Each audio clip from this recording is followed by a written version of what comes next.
Kole Calhoun did not have a good 2018 season. He hit .208 with 19 home runs, and his wOBA of .294 ranked 178th out of 194 qualifiers. For 1 month, however, he was as good as any hitter in the game. He hit .322 in July with 10 home runs and 25 RBIs and had the 4th highest OPS. Only Matt Carpenter had more home runs that month, and only Chris Davis had more RBIs. Jonathan Schoop did not have a good 2018 season.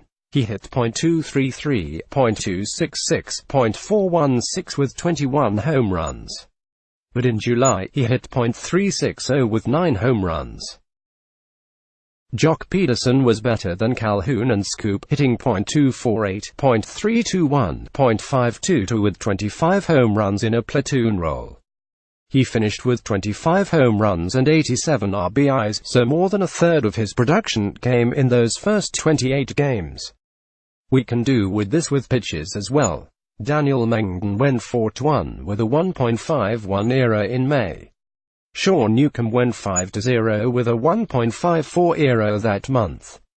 Jake Arrieta beat both with a 0.90 ERA.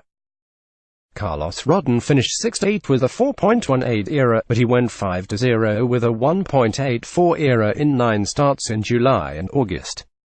You get the idea. Players of all abilities can have huge months, not just the superstars.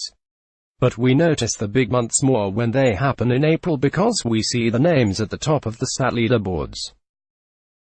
It's a reminder of what makes the game so magical. Mike Trout is Mike Trout because he does it month after month, but for 1 month, Kole Calhoun was Mike Trout.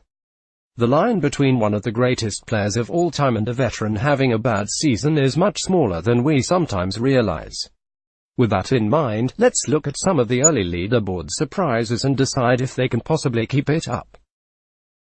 Tim Anderson, White Sox, .365 average, first in AL. Anderson hit .240 last season, and the surprising aspect of his start is that his chase rate has climbed 4% from 2018, when he was one of the biggest free swingers in the game.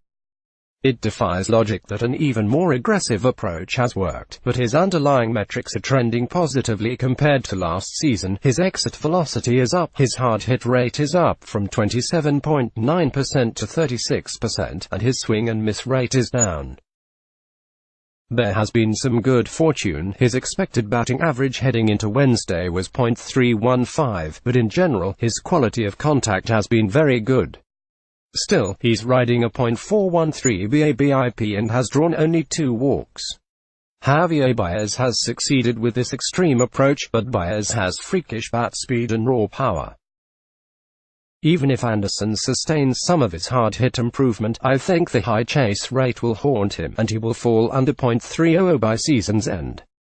Jeff McNeil, Mets .365 average, second in NI. To think the Mets spent the offseason trying to find ways to not play McNeil after trading for Robinson Cano and signing Jed Lowry, but injuries to Lowry and Todd Frazier opened up regular playing time for McNeil, and he's not about to lose it now. He's what we might call a throwback player, given the current devotion among hitters to home runs. McNeil focuses on putting the ball in play instead of launching it in the air and has a strikeout rate under 10%. While he has just 1 home run, don't be fooled into thinking he's a soft contact guy. His average exit velocity of 90.7 miles per hour is the same as that of hitters such as Xander Bogaerts and Manny Machado. His expected batting average is .325, so he's hitting line drives and hard grounders. I would predict a .300 average, and given his doubles plus some walks, that's an effective hitter, and a nice change of style in today's all-or-nothing game. Trey Mancini, Orioles, .342 average, fourth in AL. Mancini is hitting for both average and power, 17 extra base hits after hitting .242 with 24 home runs last year. Where has that 100-point increase in batting average come from? In his case, it looks like it's all about launch angle. His ground ball rate has declined from 55.5% to 36.8%. That means more line drives and a higher BABIP.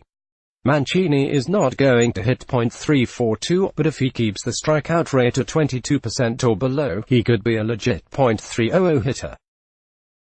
Eddie Rosario, Twins, 11 home runs, tied for our lead. Like McNeil and Mancini, Rosario is 27.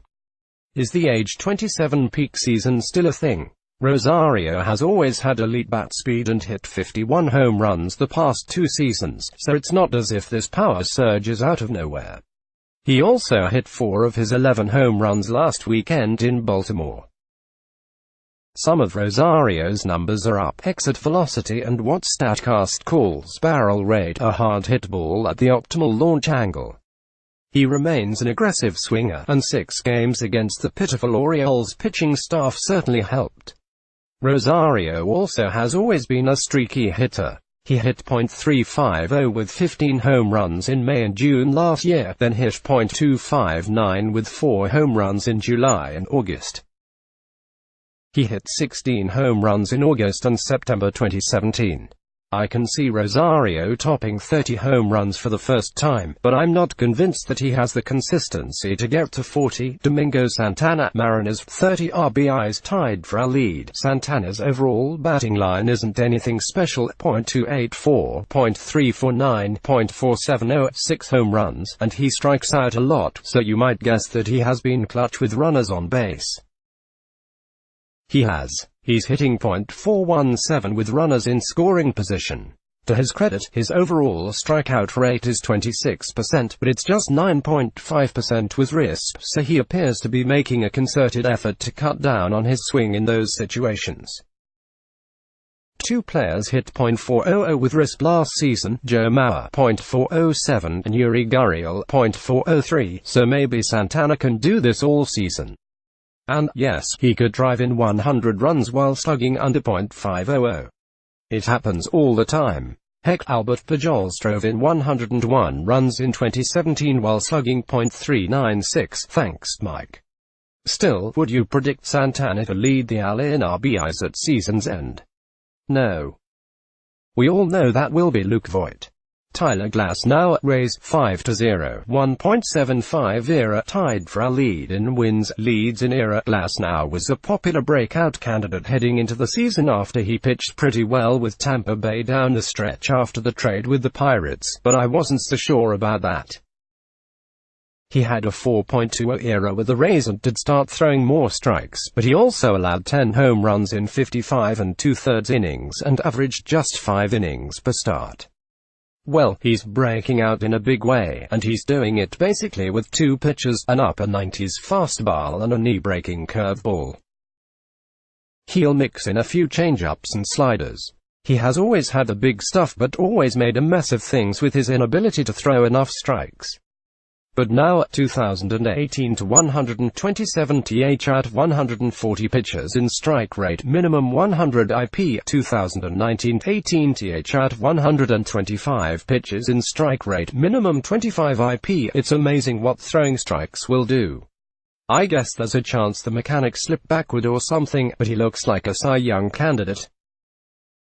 Marco Gonzalez, Mariners, 5-1, 3.28 ERA, tied for our lead in wins. The Gonzalez bubble burst a little bit on Wednesday, as he had his first bad start and got knocked out in the second inning. Still, his ERA is a solid 3.28, and he has allowed just 4 home runs in 46 2/3 innings.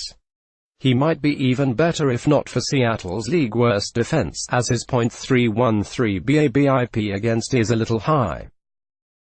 His expected batting average allowed via StatCast data is .244. In reality, it's .273. How new stars are taking over San Diego with a $300 million star and MLB's top prospect. San Diego is home to a team arriving ahead of schedule. Alton Gonzalez's cut induces some soft contact, which helps make up for a mediocre strikeout rate, and he's pitch efficient, which helps him go deeper into games without getting to 100 pitches. Wins, of course, are somewhat team-dependent, and as the Mariners' offense cools down, he's going to find those wins harder to come by. I think he'll beat last year's 4.0 ERA, even with that atrocious defense, but he's not going to beat last year's 13 wins. Kirby Yates, Padres, 14 saves, leads, and 8. Yates was dominant last season, and he's off to a great start, with 1 run in 16 innings, with 25 strikeouts. Here's all the evidence you need. While poking around some of the StatCast data, I saw that he has the 3rd lowest expected wOBA based on quality of contact. He doesn't light up the radar gun, 93 to 94, but the fastball splitter combo has worked in the past for pitchers who didn't throw 93. Think Koji Uehara. He's good.